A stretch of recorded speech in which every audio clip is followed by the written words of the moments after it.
Hello दोस्तों, स्वागत है आपका आपके पसंदीदा YouTube platform the notebook global academy पे। आज हम लोग बात करेंगे यूरोपियन यूनियन से संबंधित जो ट्रेड डील हुआ है भारत और यूरोपियन यूनियन के बीच, जो एफटीए साइन किया गया है अभी, यानी फ्री ट्रेड एग्रीमेंट जो साइन किया गया है, उसके संदर्भ में हम लोग बात करने वाले हैं। और आपको पता होगा कि यह जो 26 जनवरी जो गणतंत्र दिवस के रूप में मनाया जाता है भारत में, जो 77वां गणतंत्र दिवस था, उसमें मुख्य अतिथि के रूप में भी वही लोग आए थे। यानी यूरोपियन यूनियंस के जो आपको कह सकते हैं जो अध्यक्ष हैं, वो भी जो है मुख्य रूप से यहाँ पे आमंत्रित किए गए थे। तो उसको भी हम लोग देखेंगे और साथ साथ ये भी देखेंगे इस ट्रेड जो डील हुआ है या ट्रेड जो डील हुआ है, जो व्यापार समझौता हुआ है, इससे भारत पे क्या असर पड़ेगा, यूरोपियन यूनियन में क्या असर पड़ेगा। इवन जो है आपने देखा होगा जो यह वैश्विक लेवल पे अस्थिरता बनी हुई है, खासकर जो ड्रम है, ड्रम का मतलब ट्रंप जो है, जो ट्रंप की जो टेरिफ है, उसके कारण वैश्विक स्तर पर जो अस्थिरता, अनस्टेबिलिटी जो बनी हुई है, जो भारत पर लगाया गया था लगभग 50% के आसपास ब्राज़ील पे लगाया गया है। तो भारत जो है मल्टीपल लगभग 105 या 115 देशों के आसपास, इतना एग्जैक्ट मुझे याद नहीं है, थोड़ा सा देख लीजिएगा, तो उसके उन देशों के साथ जो है अपना जो है ट्रेड डील मतलब शुरुआत कर चुका है। कारण क्या है? क्योंकि यह वैश्विक लेवल पर आप देखेंगे तो जो अस्थिरता बनी हुई है, उसमें आप किसी एक के अलायंस रह के नहीं रह सकते हैं। अगर किसी एक के अलायंस रह के रहते हैं तो आपके ट्रेड से रिलेटेड, आपकी इकोनॉमी से रिलेटेड ये सारी चीज़ों पे प्रभाव पड़ सकता है, आपके पॉलिसीज़ पे भी प्रभाव पड़ सकता है।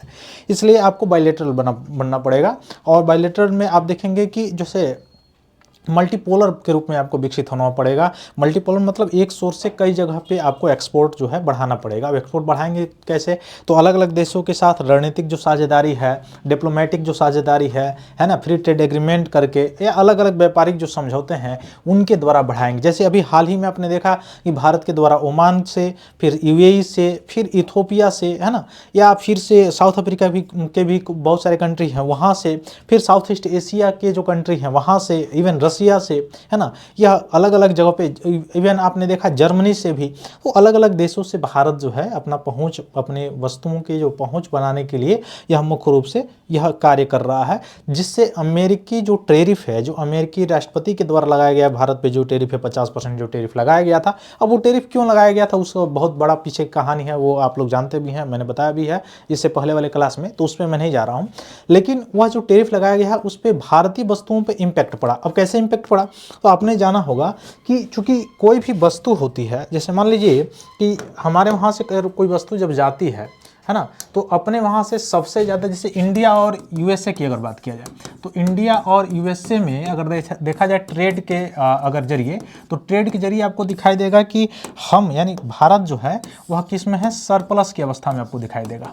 किस अवस्था में दिखाई देगा? सरप्लस की अवस्था में आपको भारत दिखाई देगा, अर्थात व्यापार आधिक्य के रूप में दिखाई देगा। व्यापार आधिक्य के रूप में दिखाई देगा आपको, है ना, किसके साथ? यूएसए के साथ। अब किस चीज़ों का, किन चीज़ों का सबसे ज़्यादा व्यापार होता है भारत जो है करता है यूएसए के साथ? एक्सपोर्ट जो करता है किन वस्तुओं का, तो एक्सपोर्ट में सबसे ज़्यादा आपको दिखाई देगा सर्विस सेक्टर का करता है। किसका? सर्विस सेक्टर का, सेवा क्षेत्र का। अब यहाँ से कोई वस्तु एक्सपोर्ट होकर जा रही है ना, यहाँ से भारत से कोई वस्तु एक्सपोर्ट होकर जा रही है, मान लीजिए यूएसए में जा रही है ना, यूएसए में एक्सपोर्ट होकर जा रही है, तो निर्यात होकर जब वहाँ पर जाएगी, तो अगर यह अपेक्षाकृत इस वस्तु का मूल्य थोड़ा सा कम है, तो यूएसए में क्या होगा? आपको पता है कि डिमांड बढ़ेगा। यूएसए में क्या होगा? डिमांड बढ़ेगा। अब डिमांड बढ़ेगा तो यहाँ से जो है एमएसएमई या अलग अलग प्रकार से जो प्रोडक्शन होता है वो प्रोडक्शन बढ़ेगा, और प्रोडक्शन बढ़ेगा, सप्लाई चेन बढ़ेगा, तो एक्सपोर्ट बढ़ेगा। एक्सपोर्ट बढ़ेगा तो सीधे क्या होगा? बीओपी में पॉजिटिव आपको दिखाई देगा, बैलेंस ऑफ पेमेंट जो है वो पॉजिटिव दिखाई देगा, बढ़ा हुआ दिखाई देगा, और व्यापार आधिक्य दिखाई देगा। आपको अगर रुपये की, अगर आपके मुद्रा देखा जाए, अगर आपकी मनी में देखा जाए, तो मनी भी आपको दिखाई देगा, थोड़ा सा रुपया जो है आपको टाइट होता हुआ दिखाई देगा यहाँ पे, इस कंडीशन में अगर एक्सपोर्ट बढ़ता है तो। लेकिन होता क्या है, यूएसए के राष्ट्रपति वहां पे आते हैं और उनके द्वारा क्या किया जाता है, भारत और भी बहुत सारे देशों पर जो है टेरिफ लगा दिया जाता है। अब टेरिफ लगाने पर क्या हो गया? टेरिफ लगाने पर ये हो गया कि भारत से जो वस्तु एक्सपोर्ट होके जा रही है ना, जो वस्तु निर्यात होके जा रही है, कहाँ पे? यूएसए में। मान लीजिए वह वस्तु पहले यहाँ पे, मतलब यहाँ से एक्सपोर्ट होके जाती थी 100 रुपया, लेकिन 50% अब टेरिफ लग गया, इसका मतलब वहाँ पे जाएगी तो कितना? 150। एक मतलब मोटा मोटी आइडिया आप लेके चलेंगे। हालांकि वहाँ पे तो क्या चलता है, डॉलर चलता है। तो वहाँ पे अपेक्षाकृत जो भारतीय वस्तु है वह क्या हो गई, महंगी हो गई, वह उसका प्राइस जो है बढ़ गया, वह उसका प्राइस बढ़ गया। अब प्राइस क्यों बढ़ा है, इस 50% जो टेरिफ लगाया हो गया है, जो 50% एक्स्ट्रा शुल्क लगाया गया है, उसके कारण इसकी प्राइस क्या हो गई, हाइक हो गई। वहाँ के डोमेस्टिक मार्केट में, कहाँ के डोमेस्टिक मार्केट में, यूएसए के जो डोमेस्टिक मार्केट है, जो वहाँ का मार्केट है ना, वहाँ पे यह वस्तु जब गई तो मुख्य रूप से क्या हो गई, इसका मूल्य क्या हो गया, हाइक हो गया। यह हाइक क्यों हो गया, यह हाइक होने का कारण क्या है, तो यह 50% जो टेरिफ आपको दिखाई दे रहा है यह है। अब इससे क्या हुआ, इससे जो भारतीय वस्तुएं हैं उसकी मांग जो होगी वो क्या हो जाएगी, सीधे वहां पे कम हो जाएगी। क्यों मांग कम हो जाएगी, क्योंकि वहां पे डोमेस्टिक जो थिंग्स होगा, जो डोमेस्टिक वस्तुएं होंगी, वहां पे अपेक्षाकृत इस वस्तु के अपेक्षाकृत क्या होगी, सस्ती मिल रही होगी। जब सस्ती मिलने लगेगी और यहाँ पे भारतीय वस्तु जब गया है तो यह मुख्य रूप से क्या हो गया, महंगा मिलने लगा। तो कोई भी व्यक्ति कौन जाएगा खरीदने, सस्ता वाला खरीदने जाएगा। यह बहुत ज़्यादा इसका रेट है तो इसको नहीं खरीदेगा। तो जब इसकी मांग में क्या हो गई, इसके अनुसार इसके मांग में क्या हो गई, कमी हो गई। अब मांग में कमी हो गई तो भारतीय वस्तुओं का एक्सपोर्ट जो देश मंगा रहा है वह उसको मंगाना कम कर देगा। मंगाना कम करेगा तो एक्सपोर्ट क्या हो जाएगा, कम हो जाएगा, निर्यात कम होगा। अब निर्यात कम होगा तो प्रभाव हमारे वहाँ जो, चूंकि आपको पता है सबसे ज़्यादा एमएसएमई पर जो है प्रभाव पड़ेगा। अब एमएसएमई जो है बहुत, जैसे खाद्य प्रसंस्कृत जो है फूड्स हैं या फूड्स आइटम्स हैं उस पर प्रभाव पड़ेगा, या एमएसएमई सेक्टर्स पे प्रभाव पड़ेगा, इस पे प्रभाव पड़ेगा। फिर बैलेंस ऑफ पेमेंट पे प्रभाव पड़ेगा, है ना, व्यापार घाटा। फिर आपको दिखाई देगा कि रुपया जो है इसमें थोड़ा सा गिरावट आएगी। गिरावट मतलब इसके वैल्यू में थोड़ा सा गिरावट आएगी, इसके अपेक्षा जो है डॉलर की वैल्यू थोड़ा सा क्या हो जाएगी, बढ़ जाएगी। तो इसके लिए भारत ने क्या किया, अलग अलग देशों के साथ, भारत जो है अलग अलग देशों के साथ किया हुआ ट्रेड डील किया हुआ है। क्या किया हुआ है, ट्रेड डील।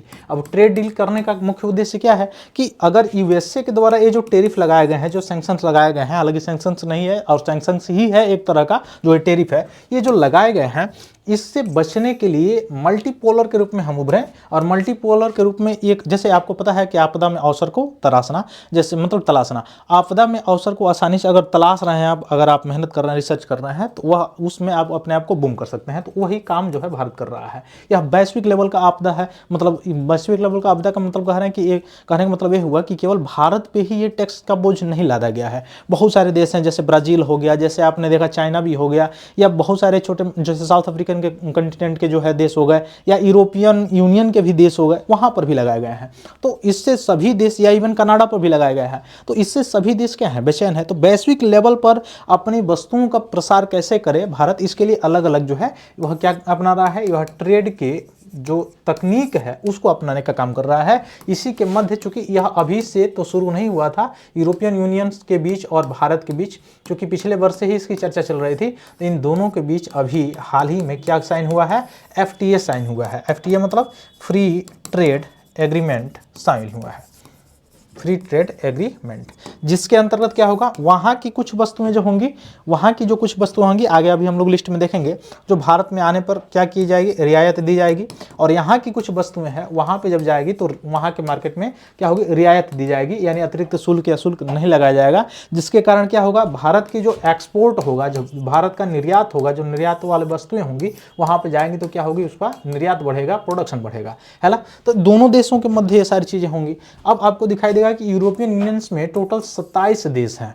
टोटल कितने देश हैं, 27 देश हैं। जो यूरोप कंटिनेंट के जो देश हैं 27 तो वह पूरे यूरोपियन यूनियन में आते हैं, पूरे के पूरे नहीं, मतलब 27 देश आते हैं उसमें।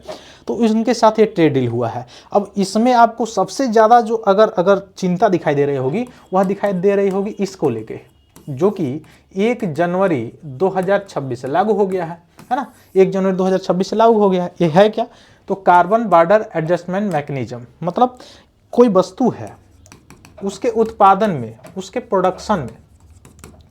प्रोडक्शन में कितने कार्बन का उत्पादन हो रहा है, कितने कार्बन का उत्सर्जन हो रहा है ना, उसके हिसाब से क्या होगा, मुख्य रूप से उस पर एक अलग से टैक्स लगाया जाएगा, जिसको क्या कहा जाएगा, कार्बन टैक्स कहा जाएगा। और वही कार्बन टैक्स एक प्रकार का क्या है, सीबीएम है, जो कि लगाया गया है किसके द्वारा, यूरोपियन यूनियन के द्वारा ही ये लगाया गया था। तो सबसे बड़ी चिंता ये है, सबसे बड़ी चिंता ये है कि अगर यूरोपियन यूनियन की सीबीएम है तो हमारे वहाँ से जो एफटीए हो रहा है, वहाँ की वस्तु तो हमारे वहाँ आ गई, मतलब इंपोर्ट होके आ गई। लेकिन यहाँ का जो एक्सपोर्ट है अगर वो जा रहा है तो वहाँ पे CBM का जो टैक्स लगाया जा रहा है तो इससे तो प्रभावित होगी। तो फिर इससे मुख्य रूप से फायदा क्या हो गया भारत को, ठीक ना। तो इसके लिए भी समझौता हुआ है, CBM पर भी जो है समझौता यहाँ पे हस्ताक्षरित किए गए हैं। तो आइए चलते हैं, हम लोग देखते हैं क्या क्या चीज़ें हुई हैं इसके तहत, डिटेल्स के बारे में हम लोग देखेंगे क्या क्या हुआ है। यूरोपियन यूनियन और भारत के बीच में जो ट्रेड समझौता हुआ है उसमें क्या क्या था ना, तो उसको देखते हैं। तो भारत और यूरोपियन संघ ने एक मुक्त व्यापार समझौता जो है उसके लिए अभी साइन किया गया है, और यह EU भारत का 22वां FTA भागीदार है। तो याद कर लीजिएगा, लगभग अभी तक 21 देशों के साथ भारत FTA कर चुका है, और 22वां जो है वो यूरोपियन यूनियन है, जिसके साथ भारत ने अभी हाल ही में FTA साइन किया हुआ है, फ्री ट्रेड एग्रीमेंट साइन किया हुआ है ना। तो अब अगर देखेंगे तो यूरोपीय संसद और सभी 27 यूरोपियन यूनियन सदस्य जो है उसके अनुसमर्थन की प्रक्रिया से ये गुजरेगा, मतलब वहाँ पे हस्ताक्षर कराया जाएगा। हस्ताक्षर करने के बाद से लगभग अगले साल जो है यानी नेक्स्ट ईयर से क्या हो जाएगा, लगभग लागू हो जाएगा। कुछ चीज़ें अभी इसी वर्ष से लागू हो जाएंगी, कुछ चीज़ें नेक्स्ट ईयर से जो है लागू होना शुरू हो जाएंगी, है ना। तो क्या क्या चीज़ें हैं इसमें, जैसे यूरोपीय संघ ने अपनी 97% टैरिफ लाइनों को उदार बनाने पर सहमति व्यक्त की है इसमें, और उसमें भारत के 99.5% जो निर्यात है उसको कवर करने का ये काम करेगा, ठीक ना। तो यह भारत का जो है निर्यात है इसे क्या होगा, बढ़ेगा। अब बढ़ेगा तो सीधे क्या होगा, बैलेंस ऑफ पेमेंट पे, रुपये पर, है ना, ये सारी चीज़ों पे आपको दिखाई देगी, या डॉलर के मुताबिक जो रुपया है उस पर भी प्रभाव आपको दिखाई देगा किस तरह से, यानी वो भी प्रभावित होगी। श्रम प्रधान क्षेत्रों को भी बढ़ावा देने की बात की गई है, जैसे वस्त्र परिधान हो गया, चमड़ा, जूते, समुद्री उत्पाद हो गए, रत्न हो गए, आभूषण, खिलौना या खेल के जो सामान हो गए, उस क्षेत्र में जिस पर 4 से 26% के आसपास शुल्क लगता था, अतिरिक्त शुल्क लगाया जाता था, उसको यूरोपियन संघ के बाजार में अब शून्य शुल्क के साथ प्रवेश मिलेगा। तो इससे क्या होगा, जब शून्य शुल्क के साथ प्रवेश मिलेगा, इसका मतलब यहाँ पे इस पे टैक्स जो है बिल्कुल जीरो लगेंगे। तो ये जो सामान है, जैसे वस्त्र हो गया या टेक्सटाइल्स हो गए, या चमड़ा, जूता या समुद्री उत्पाद हो गया, रत्न आभूषण हो गए, है ना, ये सारी चीज़ें, एक टॉयज हो गए, टॉयज के रूप में एक अलग तरह से भारत जो है निखर सकता है, या खेल के सामान के क्षेत्र में। तो यहाँ से इन वस्तुओं का क्या होगा, एक्स्ट्रा मात्रा में निर्यात हो सकता है आसानी से। अब क्यों निर्यात होगा, क्योंकि यहाँ पे पहले टैक्स जो लगता था 4 से 26% के आसपास लगता था, अब ये टैक्स 0% लग रहा है। तो 0% लगेगा, तो यह वस्तु जब यूरोपियन यूनियन के बाजार में जाएगी तो वहाँ पे अपेक्षाकृत और क्या हो जाएगी, पहले से और सस्ती हो जाएगी। जब पहले से और सस्ती हो जाएगी तो डिमांड इसका बढ़ेगा, डिमांड बढ़ेगा तो सीधे सीधे यहाँ पे सप्लाई रहेगा, तो इसका एक्सपोर्ट भी बढ़ेगा, और निर्यात बढ़ेगा तो सीधे इसके रुपये के अवमूल्यन जो है उस पर भी प्रभाव आपको दिखाई देगा, यानी अवमूल्यन धीरे धीरे घटेगा रुपये का, ठीक ना। और साथ साथ आपको मुद्रास्फीति पे भी प्रभाव दिखाई देगा इसका, और यहाँ के जो प्रोडक्शन है या GDP भी जो है उस पर भी प्रभाव दिखाई देता नजर आएगा, ठीक ना। जो यह अस्थिरता है पूरे विश्व में, उसको साधने के लिए एक तरह से भारत जो है ये एक बहुत ही अच्छा एक दांव खेला है, बहुत एक अच्छा जो है आपको दिखाई देगा। ये सारी चीजें क्या हुआ। सेवा क्षेत्र में अगर देखा जाए तो यूरोपियन संघ ने ITI, ITS या डिजिटल पेशेवर शिक्षा या व्यावसायिक सेवाओं सहित 144 सेवा क्षेत्र जो उपगंध है उसमें बाध्यकारी प्रतिबद्धताएं की है, जिसमें भारतीय सेवा प्रदाता के लिए नियामक निश्चितता, गैर भेदभावपूर्ण जो है व्यवहार इसमें सुनिश्चित किया गया है। कृषि निर्यात में देखा जाए तो कृषि और प्रसंस्कृत जो फूड प्रोसेसिंग जो फूड है उसके उत्पादों को तरजीही पहुंच प्रदान की गई है, और सबसे ज़्यादा यूरोपियन जो देश हैं उसमें मांग होती है फूड प्रोसेसिंग, जो खास करके जो खाद्य प्रसंस्कृत जो पदार्थ हैं उनकी मांग सबसे ज़्यादा होती है। और भारत में आपको मतलब ये दिखाई देगा कि सबसे ज़्यादा यह क्षेत्र है जो MSME के अंतर्गत आता है, और MSME में भी आपको दिखाई देगा कि जो किसान हैं, जो फार्मर्स हैं, वह अन्न को उत्पादन करते हैं, अन्न का उत्पादन करते हैं, या जेम के या जेम के माध्यम से वह डिजिटली बेच सकते हैं, उनको उपलब्ध कराया जा सकता है, और वहाँ से MSME को जाता है। MSME को अब भारत का एक रीढ़ अगर देखेंगे अर्थव्यवस्था का तो MSME है, तो इसमें कहीं ना कहीं GDP का भी ग्रोथ और पर्सनल इनकम का भी ग्रोथ आपको दिखाई देगा, किसानों के इनकम का भी ग्रोथ इसमें आपको दिखाई देगा, है ना। तो ये सारी चीज़ें आजीविकाएं जो है एक दूसरे से जुड़ी हुई हैं, ठीक है। पेशेवरों की गतिशीलता के बारे में इसमें बात की गई है, नियामक सहयोग के बारे में इसमें बात किया गया है, फिर चरणबद्ध टैरिफ उदारीकरण की बात की गई है, जो अभी मैं बता रहा था 97.5, जो कि भारत के लगभग 99 के आसपास या 99% के आसपास आपको दिखाई देंगे, है ना। तो MSME को अनुकूल उत्पत्ति नियम बनाने की इसमें बात की गई है। संतुलित बौद्धिक जो संपदा अधिकार है, इंटेलेक्चुअल प्रॉपर्टी जो राइट है, और डिजिटल व्यापार ढांचा, उसके संदर्भ में भी बातें की गई हैं इसमें, है ना। तो इस सभी चीज़ें जिसमें से अधिकांश चीज़ें अभी लागू हो जाएंगी, अधिकांश चीज़ें आपको दिखाई देगा कि लगभग अगले वर्ष से शामिल हो जाएंगी या लागू हो जाएंगी। ऐतिहासिक संबंध अगर देखा जाए तो 1962 2002 से चले आ रहा है, लगभग 2004 में से रणनीतिक साझेदारी में उन्नत किया गया था। फिर इंस्टीट्यूशनल ढांचा जो है आपको दिखाई देगा कि 2025 द्वारा निर्देशित और 2000 से वार्षिक शिखर सम्मेलन आयोजित किए जाते रहे हैं।